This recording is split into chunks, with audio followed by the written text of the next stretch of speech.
about the price of food and how things so dear. Okra selling $1 for 5, $1 for celery, $1 for chive. They raise currant and they raise raisin. Egg is $6 and $8, now a dozen. Those averaging wrong $1.10, and it's $1.25 a pound now for melon gen. A lime long time was old talk and fun, but now a lime is 95 cents for one. Thank you.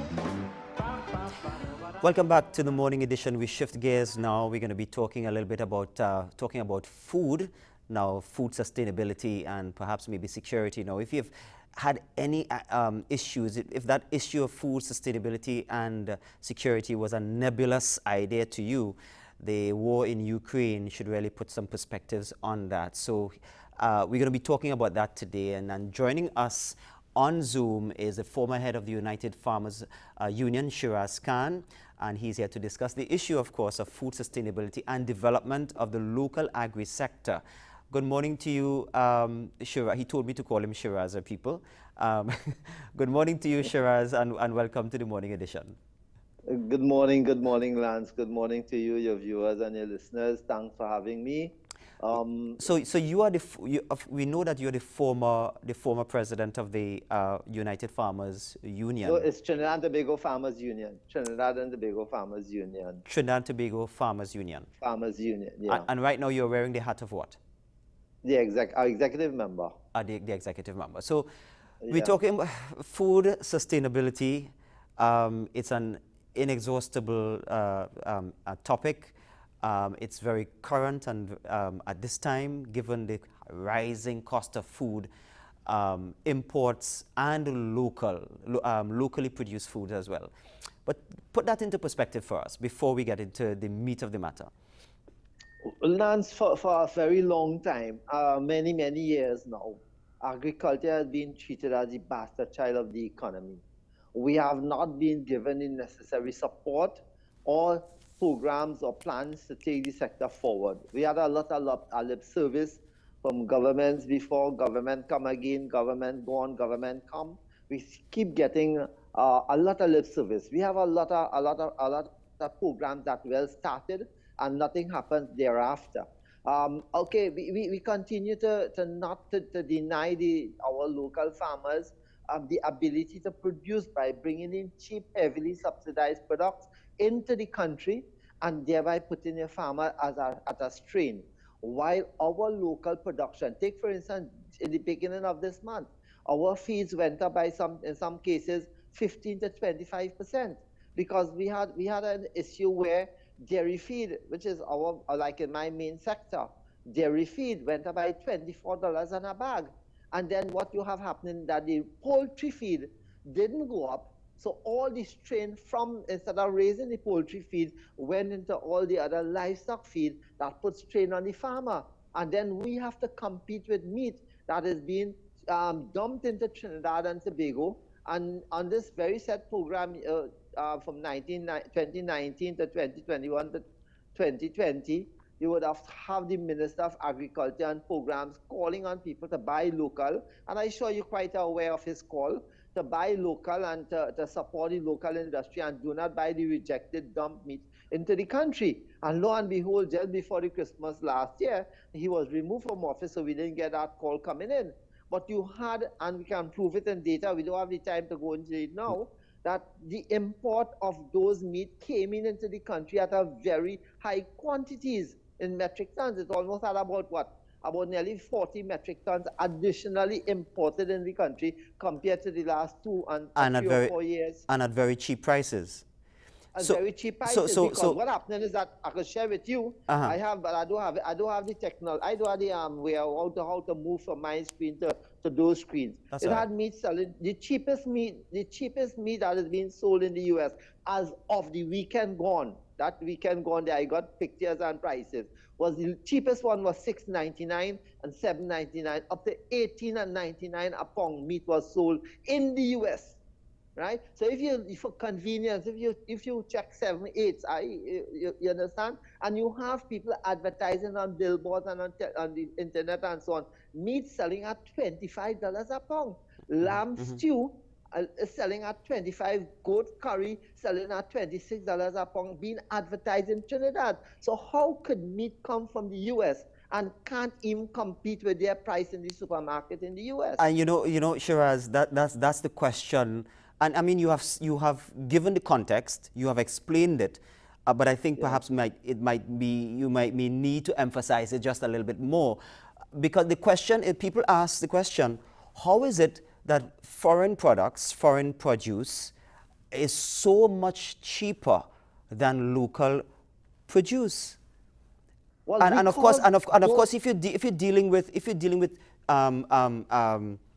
wages, suppressed wages, limited wages, or people not working, of course, what do you think people are going to do? People are going to go towards the cheaper products because that is what they can afford.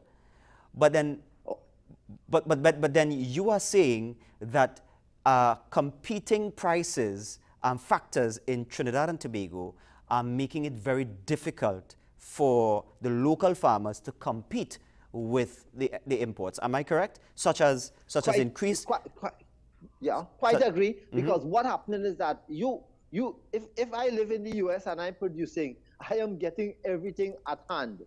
The soybean, the middling, the corn, everything is produced in the US.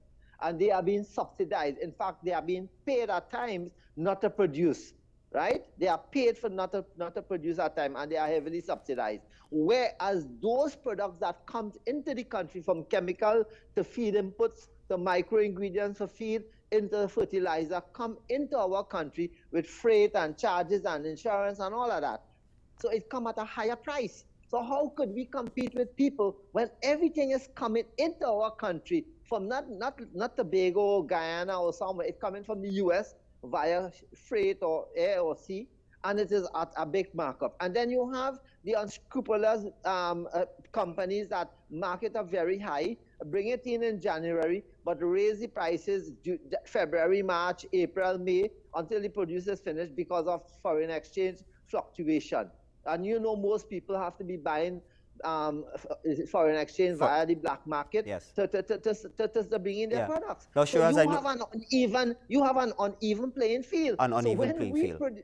And then what we have happening is that we also have the two-foot player in the field that is destroying most farmers' livelihood.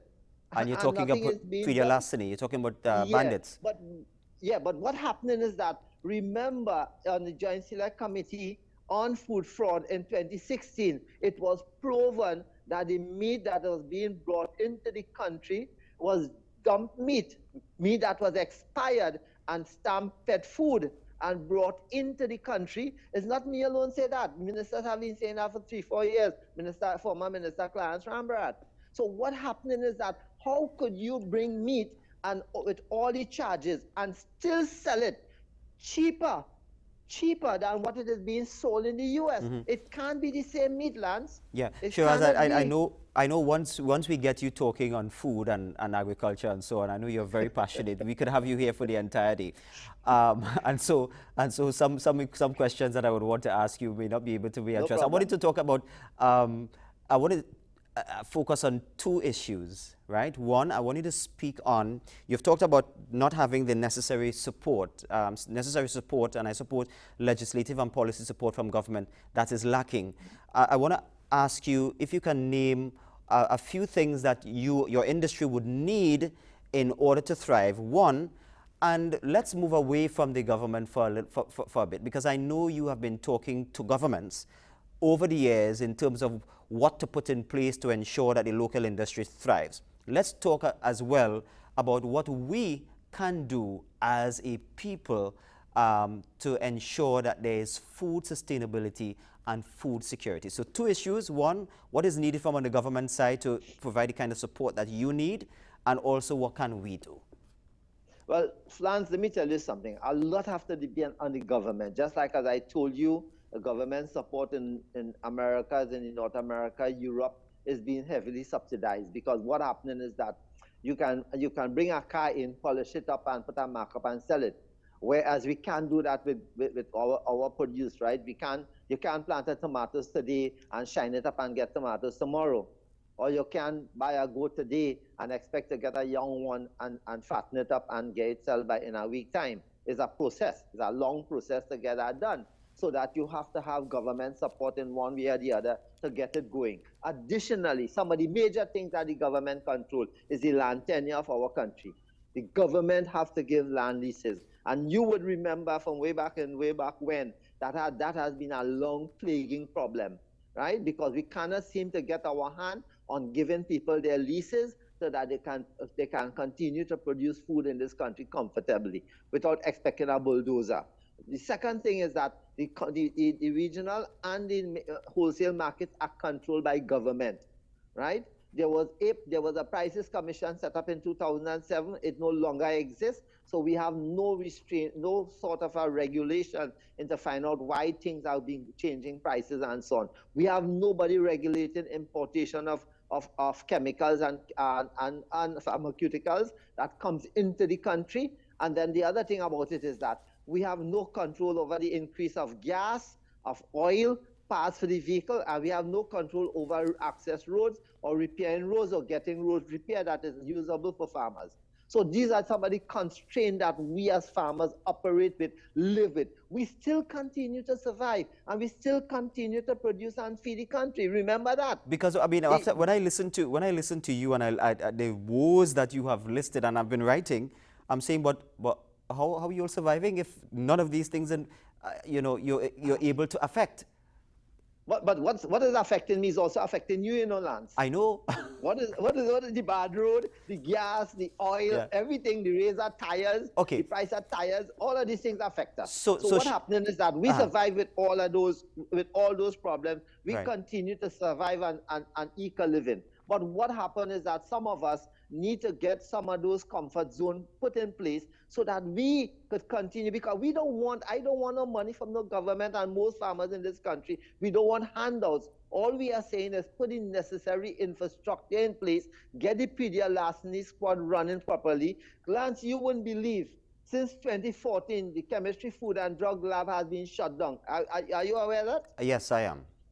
Right, and up to today, we cannot get a lab running. So who inspecting these meats that when they come in? Is it a shutdown of convenience from under the last government into this government? You will tell me taking us 8 to 9 years, right, to set up a lab to benefit us so that even when we produce something and we want to put it out on market, we got to go and pay in cardio and line up like everybody else. Why it is these simple little things cannot be done for us, Lance? That these institutions that are government-owned, that we could get them in place so that we, the farmers, because when the farmers produce in some comfort zone, except for when flooding, that is a natural disaster, right?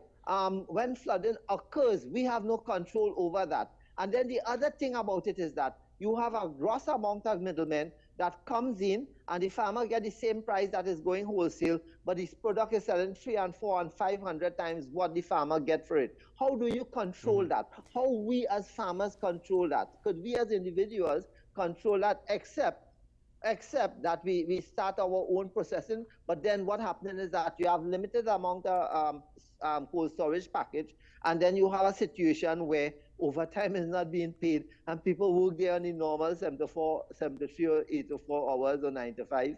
And then what happened in the night when a farmer have his produce and having washing it all night to put it out to market, he have to go to the wholesale market, and then what happened? Middleman take advantage of him. Right. There's certain things that we cannot control. Shiraz, I have to ask you, I mean, what you're doing now, making your appeals through national television and so on, but apart from that, where do you go from here? And your body, where do you go from here to advance these causes to ensure that they are addressed? Lance, I have done everything possible for a number of years. My popularity that come in 2007 when I presented at the forum with Prime Minister Patrick Manning. Even before that, since 1998, we have made proposals. In fact, the same proposal that we have made then from 1998 to now, even from way back then, but we redo the document in 98, has been presented to the post-COVID committee, every minister, every prime minister. What we need to do is just that we need to say something, because let me tell you something, Lance. At the end of the day, well, I can't say you eating 4 square meals, right? It have people will eat 3 square meals, some people eat 2 square meals, some people eat 4. At the end of the day, everybody have to eat. And I And want to Lance, take I will tell you one one. thing. Just let me tell you Yes. one thing before. Nutrition security, nutrition security is critical for any disease. COVID, cancer. You will listen to the people on the television, the doctors. They're telling you about eating properly, eating healthy, exercising, and so on. Everything is about eating, right? But if we are bringing in food that is not healthy, and we are putting food on the market that is not healthy, then we have a serious problem in terms of producing a healthy nation, right? You look at in Trinidad how much young footballers have been falling down and getting heart attacks and all of that. That never happened before, right? In the earlier times, because not because only about the energy drink, it's about what we eat. And we have to understand something, that nutrition security in our country is critical. But if for years, for more than 3 decades, we are paying lip service, we continue to fight from 30 years to now for our land leases and our land tenure. We continue to ask about the improvement of the market. Lance, you know there were 24 abattoirs in this country, and there's only 2 operating now in this country, Lance. What Are you happened? aware of that? No, I'm not aware. What happened to the rest? Public health closed them down. Public health closed them down, and nothing has been done. So you give rise to a set of roadside butchers, a set of people slaughtering on the roadside and selling animals. Because when you have an animal to slaughter, to go and sell, even to sell in the market, you have to pass it through the abattoir. Then you have the vets and the public health people inspecting the meat. All of that has broken down, Lance. So people So when you're buying telling me, buying roadside, I don't know what you call it, roadside meat, meat. yeah, meat, yeah. That's illegal. Well, the thing about it is, according to the WTO and the Public Health Act, it is. But if you as the government shut down your abattoirs, right? One of the abattoirs is a place where vagrants sleep in and out. That is what used to be a very active abattoir.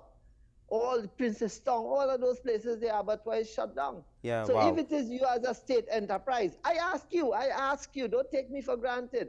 Port of Spain abattoir is functioning. The condition that it was 40 years ago still exists, right?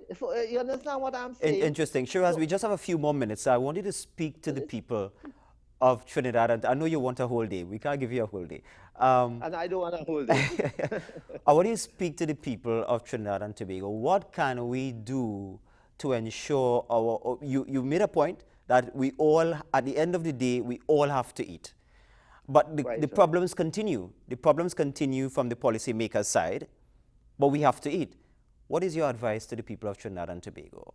How can we ensure food sustainability and security for our own selves, for our own selves, our own households? Well, at the end of the day, we the farmers have to work because we need to have resources to send our children to school, to eat and everything, and face everything like you are facing out there. I am saying to you, and I want to say to you, Lance, for the pandemic, a lot of people started their kitchen gardens. I assisted a lot of people, and a lot of people doing kitchen garden. I am saying, look, let us think about buying local. Yes, sometimes we are not in control of the price of the chemical. We are not in control of the price of the feedstock, nothing at all. I can't do anything about that except try to be innovative and do other things. We support your local farmers. Do not buy the product that is going to make you sick. And understand what I'm saying. I have facts, I have figures, I can show what I am saying. It's just that here now with Zoom, and the next time you all invite me, I will come there with my pictures and my photos of what I'm talking about. And it is that I am asking you all, your health is your wealth. Your health is where you're going to be determined if you're going to get sick, or if you're going to stay healthy, or you're going to continue to be doing sports and all of that at a successful rate. I am saying buy local, think about looking to work with some of your community farmers, the people in your area, deal with them, work with them, talk to them, and see if we could improve our farming community in terms of your communication with them and to produce something better for you at the end of the day. And in the meantime, your organization is going to continue to lobby with the state agencies, and that's a question. We have done that continuously, for me personally, for almost 3 decades, going into 4 decades. So you're fed up? basically. Well, sometimes we get fed up. Sometimes your good friend that went by and so on. We, you know, years now we have been doing it and talking about it, and hopefully that this morning we somebody will be listening and understand the plight of the farmers that they're hearing all the time. In fact, when just a couple of minutes, a minute from you, is that when we 1 minute. signed the MOU, the trade union movement signed the MOU with the Prime Minister in 2010, right? In 2010, Lance, the promises that I got from the former of that then opposition leader, now Prime Minister, about taking agriculture from where it is. We had a discussion when he went to Canada, how good he see the program and what we should implement here. And lo and behold, Lance, nothing has come of all those discussion, and a signature to a MOU of taking agriculture and increasing local production and so on. That is facts. I can prove my facts. I am not saying that that is contrary to what is being out in the public. I am saying we are begging, just there are certain things that the government need to do to assist the farmers, but we the farmers continue to do what we have to do to feed the country, even though we are under the strains and the bullet of the gun and people thieving our vehicles and people robbing us when we go to the market and so on. But Yes. nothing has been done to assist us. Shiraz. And I want to thank you. I want to thank this TV6 for having me this morning. And I will continue advocating as long as Allah subhanahu wa ta'ala bless me with the strength to do so. Thank you very much, Shiraz. Always a very dynamic interviewee. Always a pleasure to have you. Thank you very much. And all the best, notwithstanding, all the best to you and your organization. Yeah? We continue to do that. It's just that I doesn't get a call from 95 again. I don't know why. That's a different entity. Yeah? All right. So thank you very much, sir. Okay. Take care, bro. All right. Bye. Well, folks, it's now time for us to head to the local news headlines.